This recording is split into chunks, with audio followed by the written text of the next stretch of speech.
아마 듣는 분들은 이게 저번 주에 부른 그 곡이 맞나? 아마 이렇게 생각하실 수도 있을 것 같습니다.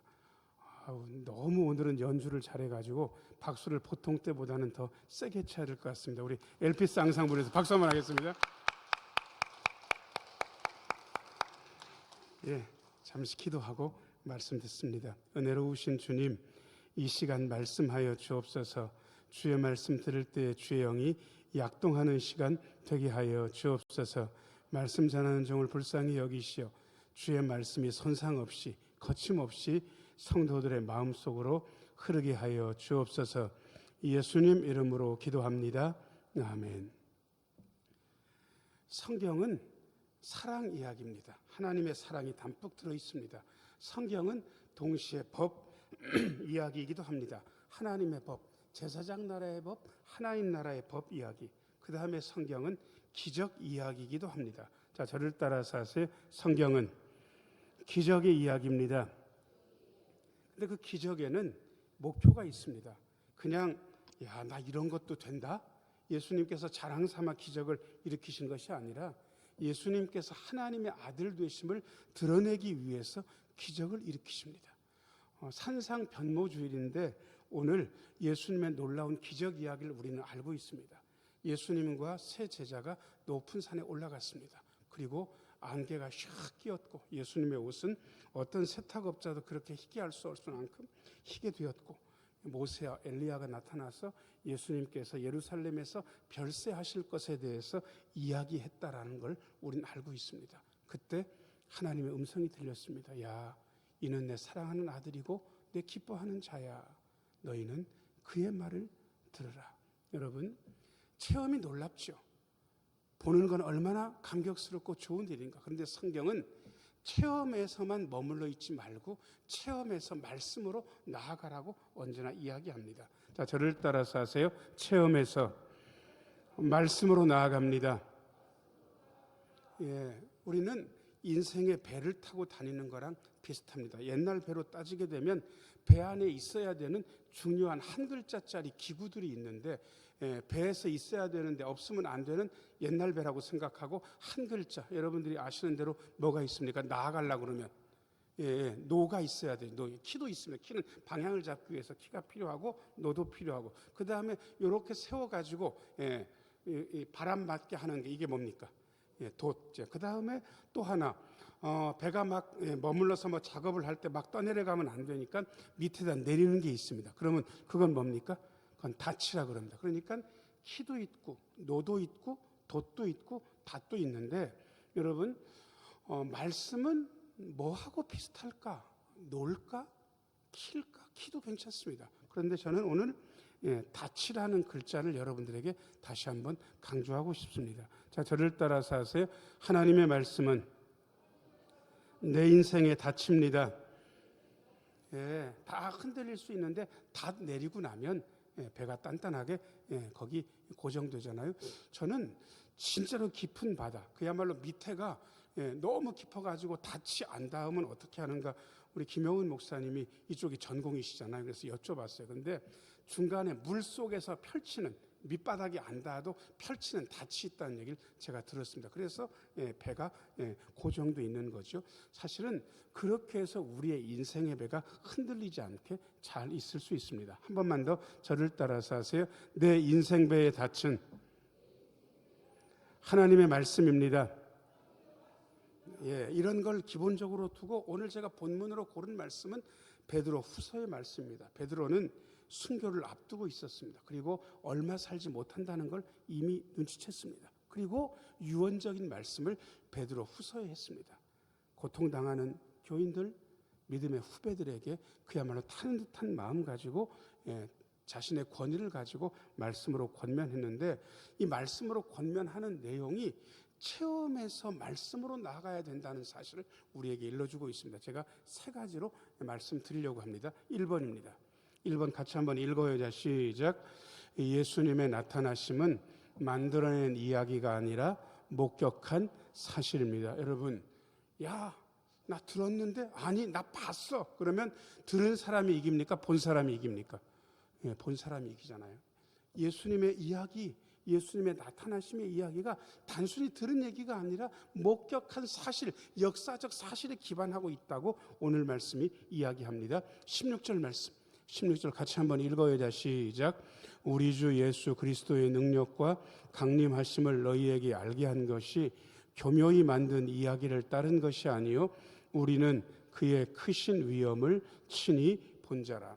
여러분, 유명한 책 중에 만들어진 신이라는 책이 있습니다. 예수님은 그냥 사람의 아들이었는데 추앙받다 보니까 결국 하나님의 아들이 되었다라고 이야기하는 신신학자들의 이야기가 요즘 굉장히 설득력 있게 들리기도 합니다. 그런데 오늘 말씀은 그게 아니라고 이야기합니다. 예수님의 복음의 이야기는 만들어진 이야기가 아니다. 이것은 역사적 사실에 기반한 것이다. 예수님께서 이 땅에 오신 게 역사적 사실, 예수님께서 이 땅에 사신 게 역사적 사실, 예수님께서 십자가에 우리를 위해서 못 박히신 게 역사적 사실, 예수님께서 사흘 만에 다시 살아나신 게 역사적 사실, 사실에 기반한 그러한 믿음을 우리는 가지고 있다. 그렇게 이야기합니다. 16절은 이렇게 이야기합니다. 16절 밑에 두 줄 같이 한번 읽어요. 자, 시작. 우리는 그의 크신 위엄을 친히 봤대요. 본분 앞에서 뭐라고 이야기하겠습니까? 자, 17절도 읽어보겠습니다. 17절 같이 한번 읽어요. 시작. 지극히 큰 영광 중에서 이러한 소리가 그에게 나기를 이는 내 사랑하는 아들이요 내 기뻐하는 자라 하실 때에 그가 하나님 아버지께 존귀와 영광을 받으셨느니라. 예, 높은 산에서 제자들이 들었습니다. 이는 내 사랑하는 아들이다, 내 기뻐하는 자다. 너희는 그의 말을 들으라. 마가복음과 마태복음이 조금 차이는 있습니다. 18절 말씀 같이 한번 읽어야 시작. 이 소리는 우리가 그와 함께 거룩한 산에 있을 때에 하늘로부터 난 것을, 여러분, 보고 들은 것만큼 확실한 게 어디가 있습니까? 기독교 신앙의 기반은 만들어진 이야기가 아니라 역사적 사실에 근거하고 있다는 사실을 베드로가 우리에게 이야기하고 있습니다. 물론 만들어진 이야기도 얼마나 설득력 있는지 모릅니다. 여러분 요즘 드라마 재미있는 거 여러분 많이 보시죠? 어떤 때는요 쏙 빠져서 저도 봅니다. 저는 길게 볼 시간이 없기 때문에 그냥 짧게 보고 어떤 데 후딱 일어나서 나가고 그러는데, 그럼에도 불구하고요 그 짧은 시간에 저의 마음을 얼마나 붙잡는지, 어떤 때는 그거 보고 깔깔대고 웃기도 하고, 어떤 때는 그것 때문에 여성 호르몬이 뿜뿜해서 그런 건지 모르지만 울기도 하고 그렇습니다. 가짜 이야기를 듣고 울고 웃는 거예요.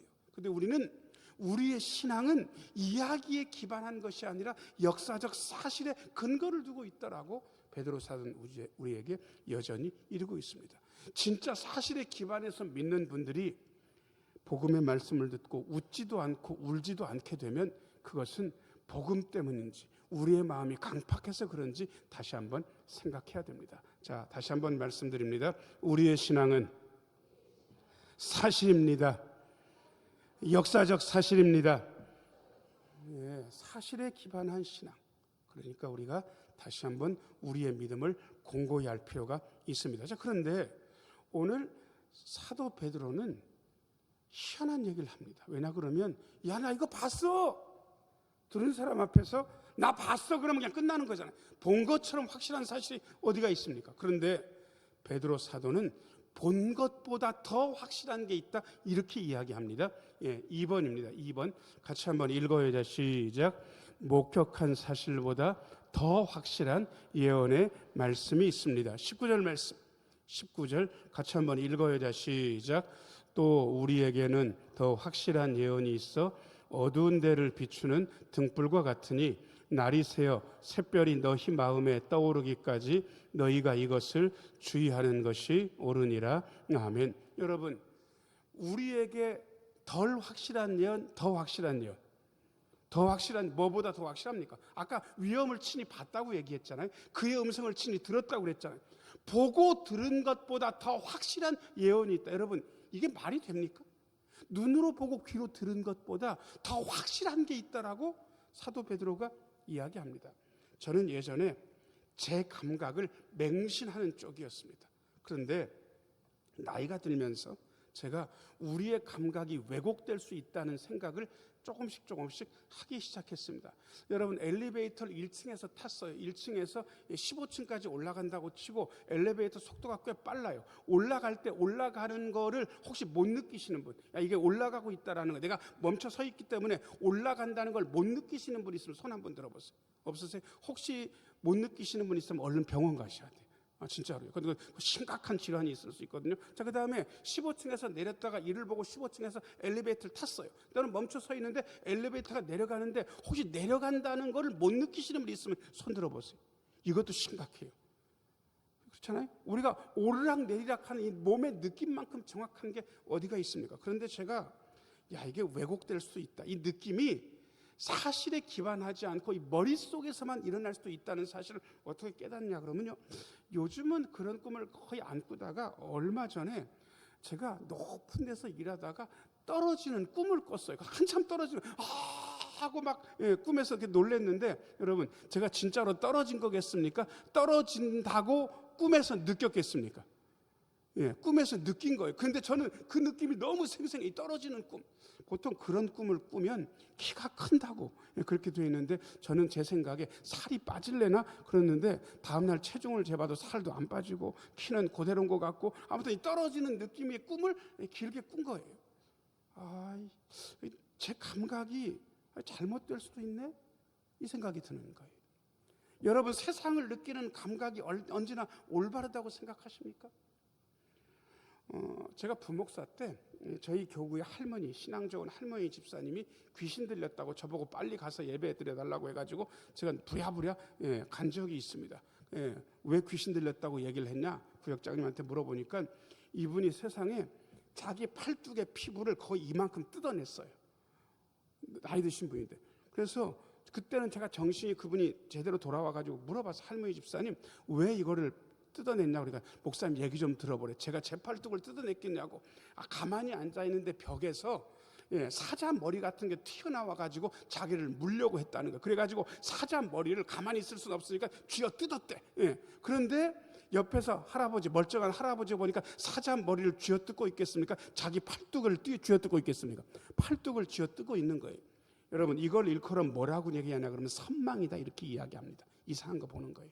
여러분, 몸의 전해질이 불균형이 오게 되면 선망 증세, 노인분들이 식사도 못하게 하게 되면 이 선망 증세가 있는 거예요. 자, 여러분, 그 할머니 집사님은 자기가 사자머리가 튀어나오는데 자기가 쥐어 뜯는다는 이 감각을 가짜라고 생각했겠습니까? 진짜라고 생각했겠습니까?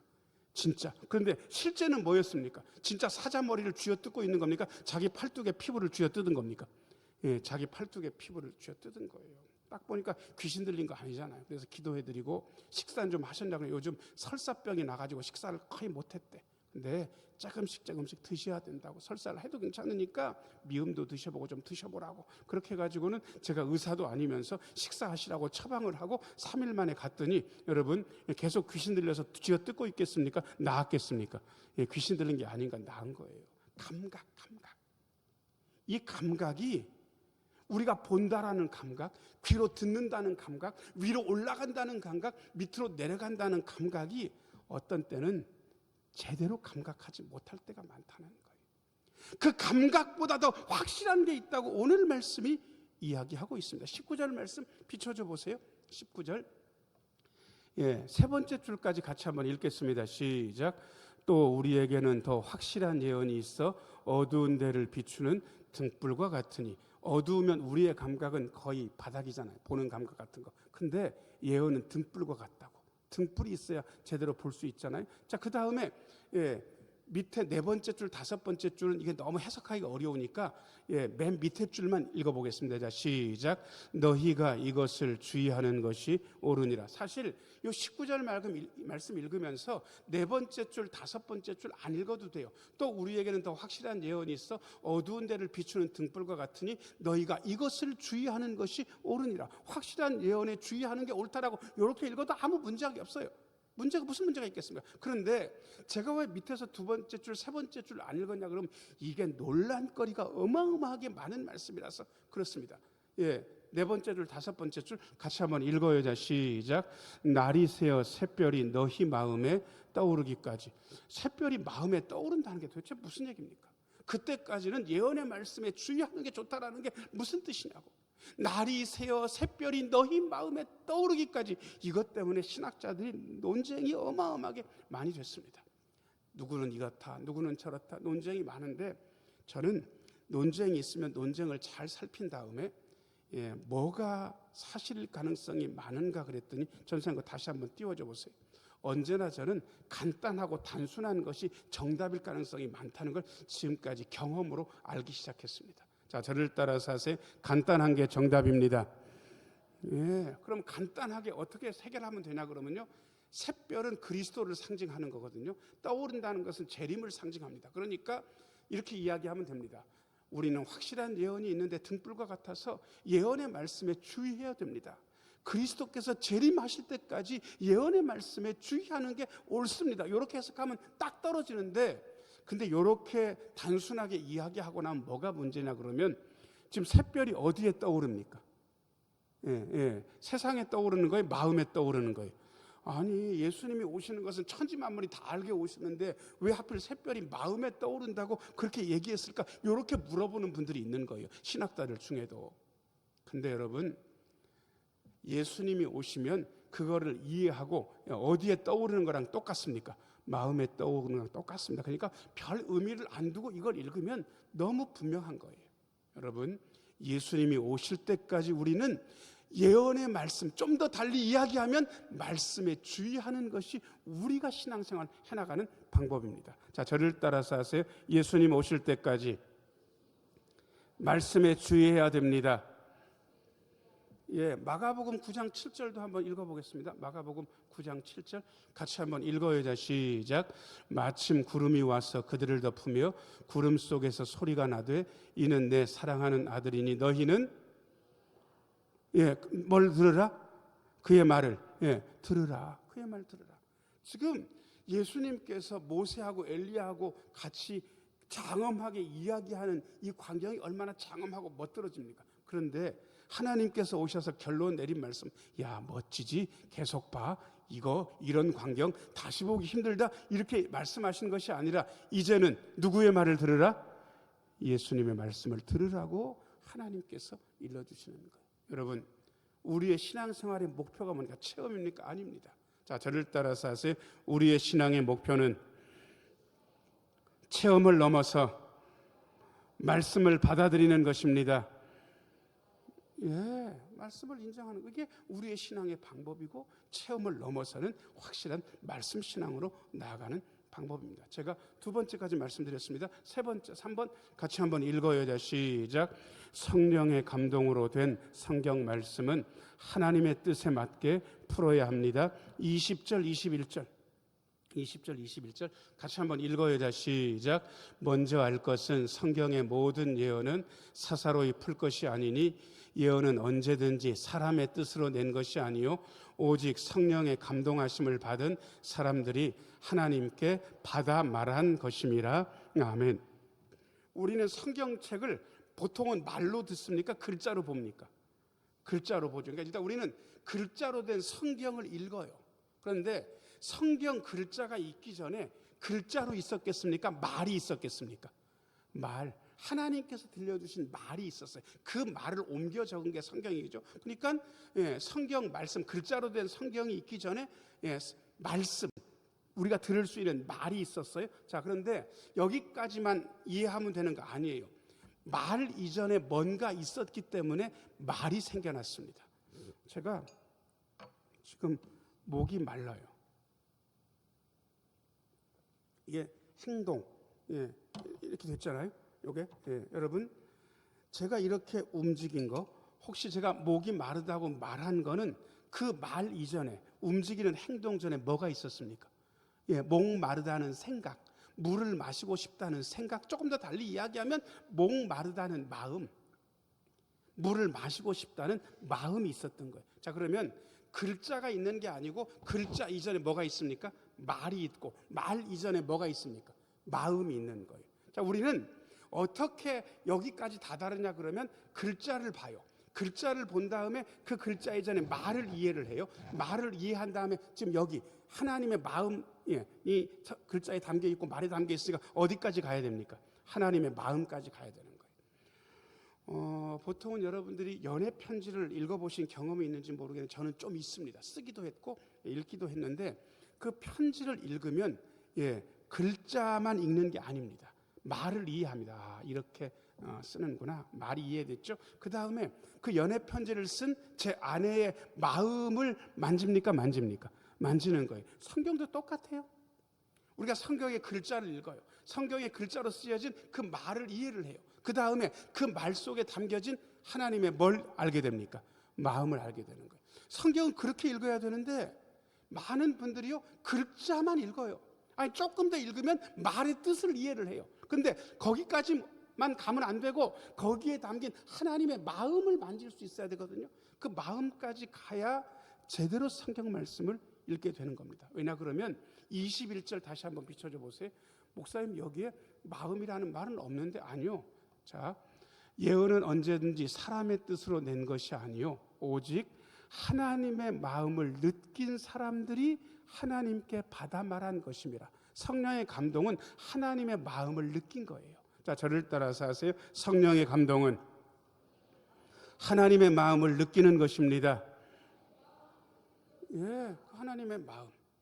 어떤 분이 찬송을 불러요. 우리가 곡조를 듣죠. 그죠? 박자도 다 챙겨서 듣죠. 그런데 이해를 했어요. 아, 어떤 마음인지 알겠다. 그런데 진짜 하나님의 마음을 탁 만지게 되면 눈물이 왈칵 쏟아지잖아요.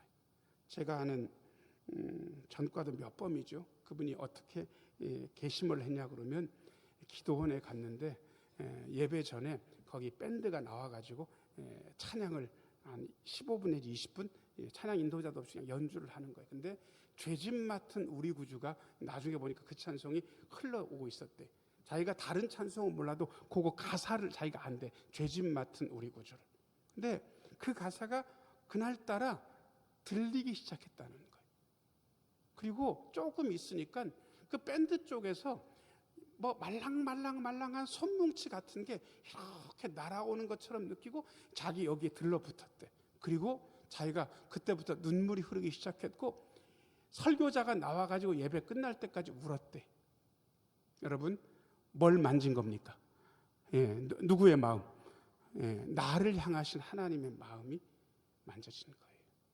여러분 마음까지 닿아야 제대로 읽은 겁니다. 자, 그 대신 20절을 읽어보면 조금 다른 얘기를 하고 있습니다. 20절 같이 한번 읽어야 돼. 시작.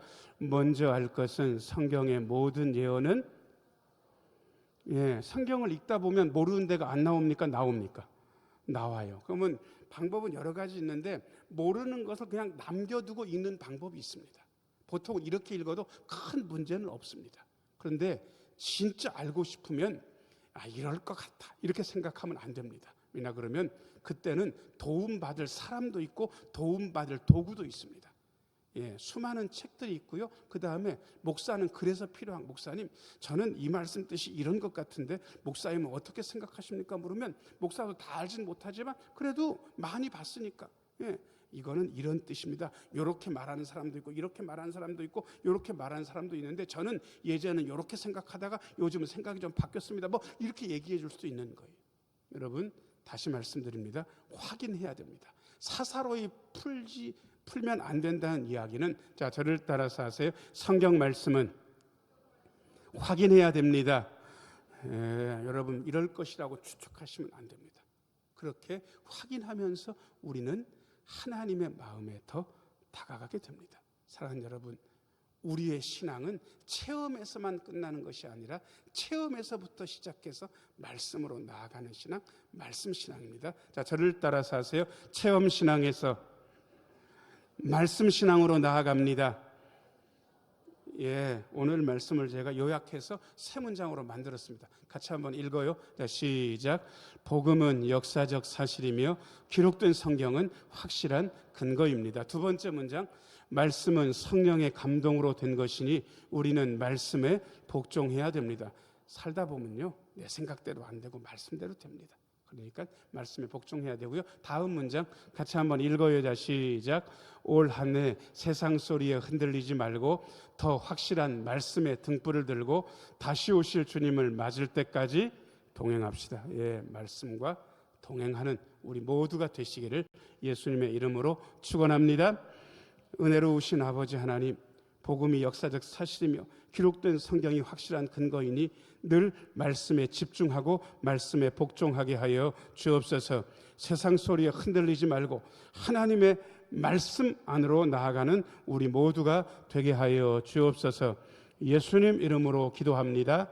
아멘.